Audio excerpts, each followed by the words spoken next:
In Honolulu, oftentimes our visitors get their first impression by visiting a very large and popular beach park.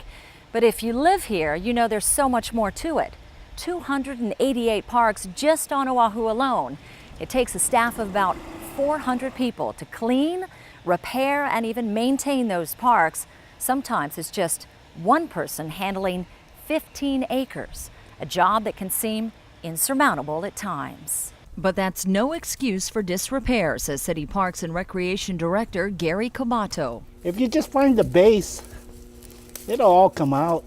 We tagged along with Kabato during one of his daily park inspections. He's definitely a hands-on guy. The next time you see Reggie, tell him that that water bowl needs to be replaced. Okay. Kabato has had to manage the parks with a $30 million budget cut over the past decade and fewer workers. After 20 years in the department, he's finally in the director's chair.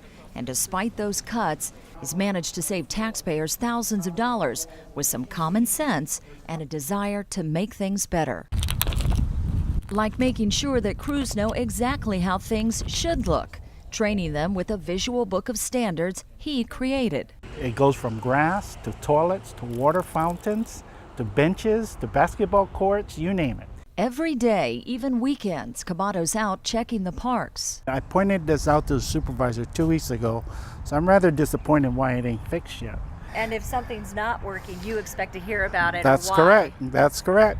The priority, safety and cleanliness. But he and the park's crews battle aging facilities with rust and cracks, graffiti, and vandalism.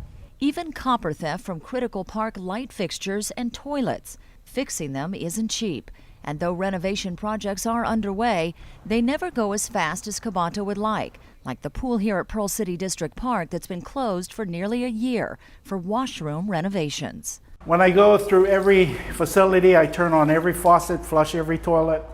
Two things, to see if there's any leaks and to see if it's working. Keeping the bathrooms clean is the toughest job of all. Crews just gave the men's room here at Blaisdell Park a morning makeover, but they've yet to tackle the women's side. He says vandals, careless users, and even some homeless are to blame for the mess.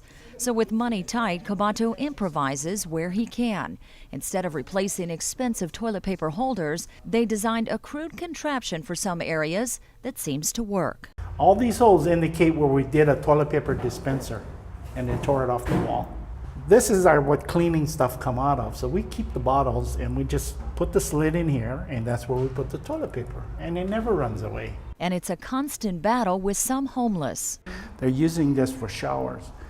Because the gem knot is loose, they can disconnect from the bottom and hook up the hose to it. City crews say it was just a week ago that they came in and washed off the graffiti from the walls, but you could still see some of the paint stuck in there.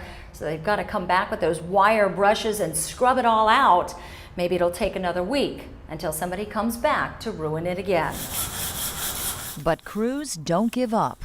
Tonight at 10. With Nanakuli Beach Park, it's fairly clean. They do a real good job with getting rid of the vandalism, yeah?